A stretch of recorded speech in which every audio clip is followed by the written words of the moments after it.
قال نبينا صلى الله عليه وسلم إنما الأعمال بالنيات أو كما قال عليه الصلاة والسلام. எல்லா புகழும் அல்லாஹ்வுக்கே உண்டாகட்டுமாக. அல்ஹம்துலில்லாஹ். ஸலவாத்தும் ஸலாமும் இம்மருமான முஹம்மது முஸ்தஃபா ரசூலே கரீம் ஸல்லல்லாஹு அலைஹி வஸல்லம் அவர்கள் மீதும் அவர்களை பின்பற்றி வந்த சத்திய சஹாபாக்கள், தாபீன்கள், தபா தாபீன்கள், அன்பியாக்கள், நாதாக்கள், ஷுஹதாக்கள் மற்றும் இந்த ஜும்மாவை அமர்ந்திருக்கும் இன்னும் வரக்கூடிய அடியார்கள் மீதும் சாந்தியும் சமாதானம் என்றென்றும் என்று கூறினுடைய முதன் ஸலாத்தை தெரிவித்து வந்த நான் என்னுரை ஆரம்பம் செய்கிறேன். அஸ்ஸலாமு அலைக்கும் வரஹ்மத்துல்லாஹி தஆலா வபரகாத்துஹு. அல்லாஹ் தஆலா புனிதமான நன்னாளிலே, புனிதமான இடத்திலே, புனிதமான மஜ்லிஸிலே நம்மை எல்லாம் ஒன்று கூடியிருக்கின்றான். இங்கு நம்மை ஒன்று கூடியிருப்பானாலே சூனத்தில் ஜன்னத்துல் ஃபிர்தௌஸ் சூனத்திலே நுழையக்கூடிய பாக்கியத்தை நம் அனைவருக்கும் தந்தல் புரிவானாக.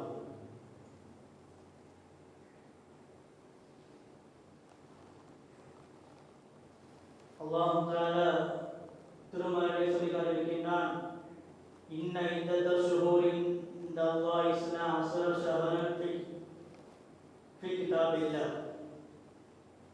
மாதங்களின் எண்ணிக்கை 12 மாதங்கள்.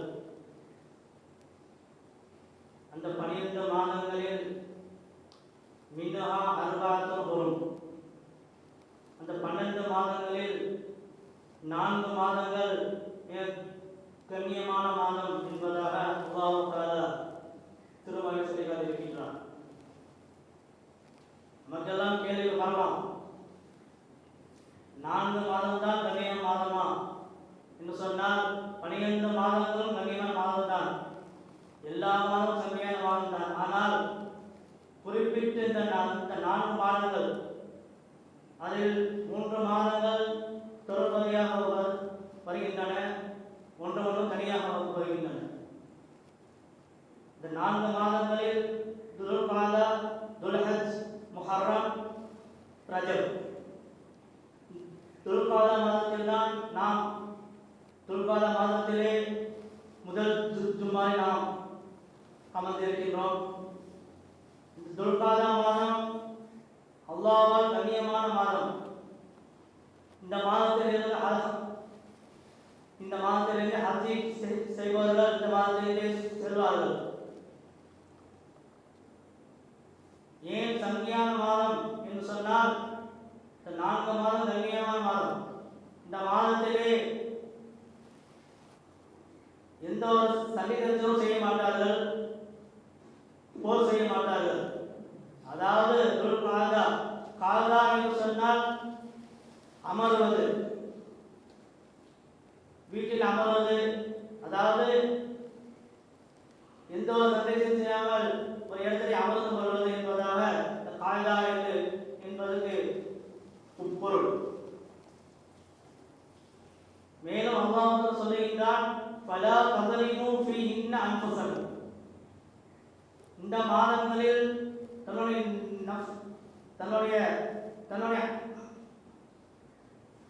ஆன்மாக்களுக்கு நீங்கள் அநீதம் இழைக்காதீர்கள் என்பதாக அல்லாஹ் தஆலா திருமறையில் சொல்லி காட்டியிருக்கின்றான்.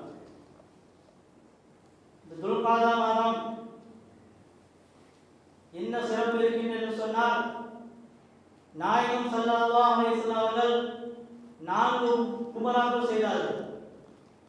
அந்த 4 உம்ராக்களில் 3 உம்ராக்கள் துல்காதா மாதத்தில் தான் நாயகம் ஸல்லல்லாஹு அலைஹி வஸல்லம் செய்தார்கள். ஒன்று 4வது உம்ரா ஹஜ்ஜுடைய மாதத்திலே ஹஜ் செய்துவிட்டு உம்ரா செய்தார்கள். ஆனால் 3 உம்ராக்கள் இந்த மாதத்தில் தான் செய்தார்கள். உமர் ரலியல்லாஹு தஆலா அவர்கள் தன் வாழ்க்கையின் கடைசி வரை இந்த மாதத்தில் நல்லாமல் செய்வதற்காக கிளம்பி செல்வார்கள்.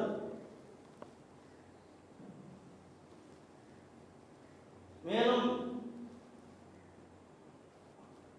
அவர்கள் உம்ரா செய்வதற்கும் வலிக்கு இருத்துவார்கள் என்பதாக நாயகம் ஸல்லல்லாஹு அலைஹி வஸல்லம் சொல்லி காட்டினார்கள். நாயகம் ஸல்லல்லாஹு அலைஹி வஸல்லம் பணிவிடை செய்யக்கூடிய அனஸ் ரலியல்லாஹு தஆலா அவர்கள் சொன்னார்கள், நாயகம் ஸல்லல்லாஹு அலைஹி வஸல்லம் 4 உம்ராக்கள் செய்தார்கள். ஒன்று ஹுதைபியா உடன்படிக்கை நடந்த நேரத்திலே நாயகம் ஸல்லல்லாஹு அலைஹி வஸல்லம் உம்ரா செய்தார்கள். இரண்டாவது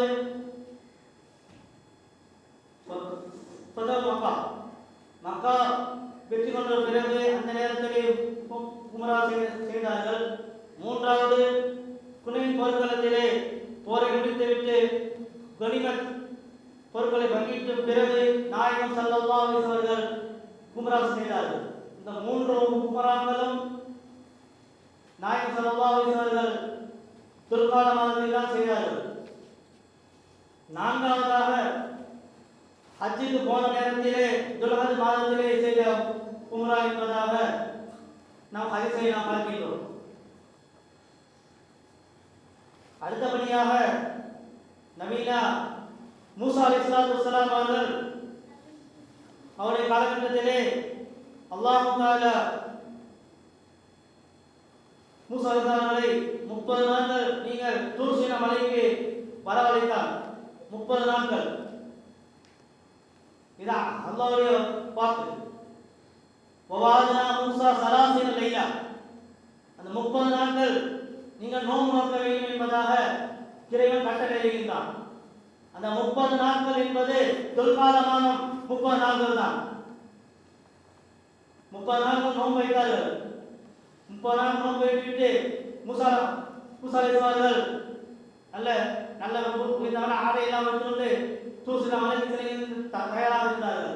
மேலும் அல்லாஹ் தஆலா 10 நாட்களை அதிகப்படுத்தினான். வவாதனா மூசா 30 லைலா வாத்மன்னாஹ பிஅஷ்ரி, மேலும் 10 நாட்கள். அந்த 10 நாட்கள் துல்ஹஜ் மாதத்தில் முதல் 10 நாட்கள் என்பதாக அல்லாஹ் தஆலா திருமறை சொல்லிகள் இருக்கின்றான். அதற்கு பிறகுதான் துர்சன மலையிலே செல்கிறார்கள் நபீனா மூசா அலைஹிஸ்ஸலாத்து வஸ்ஸலாம் அவர்கள். இந்த மாதத்திலே துல்காத மாதத்தில் அதிகமான நன்மைகள் செய்ய வேண்டும், நன்மைகள் செய்ய சொல்லி இருக்கின்றார்கள். மேலும் அல்லாஹ் தஆலா அந்த திருவசனத்திலே சொல்லுகின்றான், வலா தظلموا فيهن انفسكم, நீங்கள் ஆன்மாக்களுக்கு நீங்கள் அநீதி விதித்துக் கொள்ளாதீர்கள் என்பதாக. இந்த மாதத்திலே குறிப்பிட்டு சொல்வதற்கு காரணம் பொதுவாக நாம் எந்த மாதத்தில் நாம் எந்த நாட்களில் நாம் பாவம் செய்யக்கூடாது. அதிலும் குறிப்பாக இந்த 4 மாதங்களில் நாம் பாவங்கள் செய்யக்கூடாது. விபச்சாரம் செய்யக்கூடாது, கொலை கொள்ளை இந்த மாதிரி எந்த ஒன்றும் செய்யக்கூடாது என்பதாக அல்லாஹ் தஆலா திருமறை சொல்லிக் கொண்டிருக்கின்றார். இந்த மாதத்திலே இந்த 4 மாதம் இந்த மாதத்திலே பாவம் செய்வது மற்ற மாதங்களில் பாவம் செய்வதை விட அதிகமான தீமைகள் வரும் என்பதாக நாயகம் ஸல்லல்லாஹு அலைஹி வஸல்லம் நமக்கு சொல்லி காட்டினார்கள். அடுத்தபடியாக கௌஸ் இப்னு மாலிக் ரலியல்லாஹு தஆலா அவர்கள் அவருடைய மகனாரை எதிரிகள் அதாவது குஃபார்கள் பிடித்துவிட்டு அவர்களை சிறையிலே தள்ளினார்கள். அது மாத்திரமல்ல, அந்த குஃபார்கள் அவர்களை ஆடு மேய்க்க சொன்னார்கள். 3 மாதம் கௌஸ் இப்னு மாலிக் ரலியல்லாஹு அன்ஹு அவருடைய மகனார் 3 மாதங்கள் ஆடு மேய்த்தார்கள். ஒரு தடவை அவருடைய மகனார் தப்பித்து வந்துவிட்டார்கள். அவர்கள் தப்பித்து வந்தது பின்னால் அவர்களுக்கு பின்னால் 100க்கும் மேற்பட்ட ஆடுகளும் அவர்களோடு வந்தது. இந்த செய்தி இந்த மாதத்தில் தான் நடந்தது, துல்காத மாதத்தில் தான் இந்த செய்தி நடந்தது என்பதாக வரலாற்றை நாம் தெரிவிக்கின்றோம். அவுஸ் இப்னு மாலிக் ரலியல்லாஹு தஆலா அவர்கள் நாயகம் ஸல்லல்லாஹு அலைஹி வஸல்லத்திலே விரைந்து சென்று, நபியே, என்னுடைய மகனை இப்படி இப்படி இந்த செய்தியெல்லாம் சொன்னார்கள். சொல்லிவிட்டு அவர்கள் தப்பித்து வந்துவிட்டார். ஆனால் கூடவே 100க்கும் மேற்பட்ட ஆடுகள் வந்தது என்பதாக நாயகம் ஸல்லல்லாஹு அலைஹி வஸல்லம் இந்த ஆடுகள் உங்களுடைய மகனுக்குரியது என்பதாக நாயகம் ஸல்லல்லாஹு அலைஹி வஸல்லம் நமக்கு சொல்லி காட்டினார். அந்த அளவு அதைத்தான் அல்லாஹ் சொல்லுகிறார், வமன் யத்தகில்லாஹ யஜ்அல் லஹு மக்ரஜா. யார் தக்வாவுடனே யார் நடந்து கொள்கிறார்களோ அவர்கள் யர்ஸுகுஹு மின் ஹைஸு லா யஹ்தஸிப். கணக்கில்லாத ரிஸ்கை, கணக்கில்லாத நிஅமத்தை அல்லாஹ் தருவான் என்பதாக அல்லாஹ் தஆலா திருமறையிலே சொல்லி காட்டியிருக்கிறார். அதனுடைய அடிப்படையில் தான் 100க்கும் மேற்பட்ட ஆடுகளை அல்லாஹ் தஆலா உங்கள் மகனுக்கு நியமத்தாக அல்லாஹ் தந்தான் என்பதாக நாயகம் ஸல்லல்லாஹு அலைஹி வஸல்லம் அவர்கள் சொல்லி காட்டினார்கள். மேலும் நாயகம் ஸல்லல்லாஹு அலைஹி வஸல்லம் அவர்கள் இறுதி பேருரையிலே ஹஜ்ஜத்துல் வதாவிலே நாயகம் ஸல்லல்லாஹு அலைஹி வஸல்லம் துஆ கேட்டார்கள். யா அல்லாஹ், என்னுடைய உம்மத்துமார்களுக்கு சொர்க்கம் வேண்டும், என்னுடைய உம்மத்துமார்களுக்கு நரகத்திற்கு செல்லக்கூடாது. அந்த இறுதி பேருரையிலே நாயகம் ஸல்லல்லாஹு அலைஹி வஸல்லம் அந்த துஆ, என்னுடைய உம்மத்துமார்கள் சொர்க்கத்துக்கு போக வேண்டும், நரகத்துக்கு செல்லவே கூடாது என்பதாக அவர்கள் நன்மையை செய்து நாளை மறுமையிலே வந்து ஆமாம் நாளா பட்டவலையை வலது கையிலே கொடுக்கப்பட வேண்டும் என்பதாக நாயகம் ஸல்லல்லாஹு அலைஹி வஸல்லம் அந்த இறுதி பேருரையிலே நாயகம் ஸல்லல்லாஹு அலைஹி வஸல்லம் சொல்கின்றார்கள். அந்த அளவு இந்த மாதத்திலே நாம் அதிகமாக நன்மைகள் செய்ய வேண்டும்.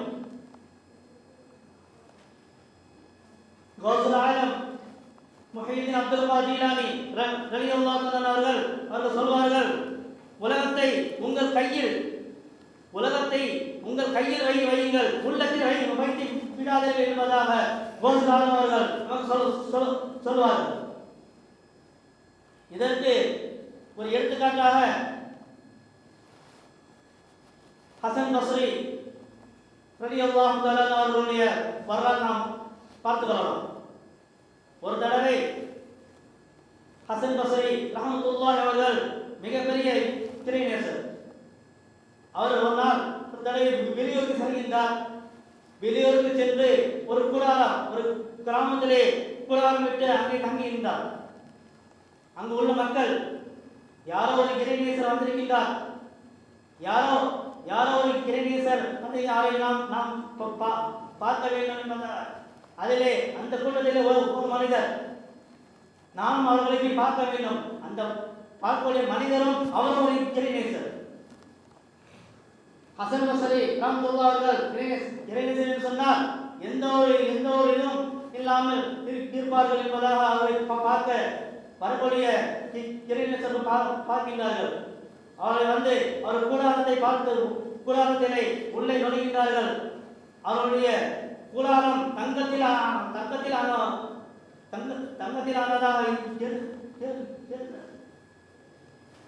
உடனே அவர்கள், ஒரு இறைநேசர் என்று சொன்னால் எந்த ஒரு தன்மையும் இல்லாமல் ஒரு துறவியாக தான் இருப்பார் என்பதாக ஆனால் மிகப்பெரிய தங்கத்திலான அந்த தங்கத்திலான மூங்கிலில் கூடாரம் இருந்தது என்பதாக அவர் பார்த்து வந்தார்.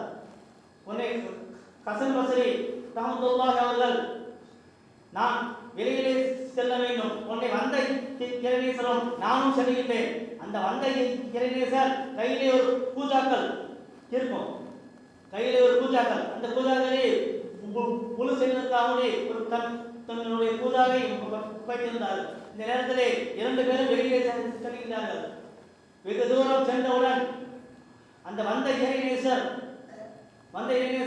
அந்த ஹசன் பஸ்ரி ரஹ்மத்துல்லாஹி அவர்களே கேட்கின்றார், இறைநேசரே, நான் என்னிடம் இருந்த பூஜாக்கள் உங்களுடைய கூடாரத்தில் வைத்துவிட்டு வந்துவிட்டேன். ஹசன் பஸ்ரி ரஹ்மத்துல்லாஹி அவர்கள் பயிற்சி சொல்லவில்லை. இரண்டாவது தடவையும் கேட்கின்றார், என்னுடைய இவ்வளவுதான் அந்த பூஜாக்கள் கையில் இருந்தது, இப்பொழுது உங்களுடைய கூடாரத்திலே இருந்து விட்டது. மறுபடியும் அவர்கள் மதிப்பு கூறவில்லை. மூன்றாவதாகவும் இந்த மனிதர் கூறுகின்றார், அவர்கள் மதிப்பு கூறவில்லை. நான்காவதாக, நீ என்னுடைய கூடாரத்திலே வருகின்ற பொழுது, என்னுடைய கூடாரத்திலே நீங்கள் வருகின்ற பொழுது கூடாரத்திலான மூங்கில் தங்கத்தில் ஆனது என்பதாக நீங்கள் நினைத்தீர்கள். ஆனால் என்னுடைய தங்கத்தை நான் வெளியிலே விட்டு வந்தேன். என்னுடைய தங்கத்தை நான் வெளியே விட்டு வந்தேன். ஆனால் உங்கள் பூஜாக்களை நீங்கள் கையில் தீர்த்து விட்டீர்கள் என்பதாக. இதிலிருந்து என்ன தெரியும் சொன்னால், உலகத்துடைய பொருட்களை உலகத்தில் நாம் எவ்வளவு சம்பாதிக்கலாம், சம்பாதிக்கலாம், உலகத்தோடு எல்லா பொருட்களும் சம்பாதிக்கலாம், தவறில்லை. ஆனால் உலகத்தோட பொருட்களை நாம் கையில் எடுங்கள், ஆனால் உள்ளத்திலே எடுக்காது என்பதாக ஆலம் சொல்கின்றார்கள்.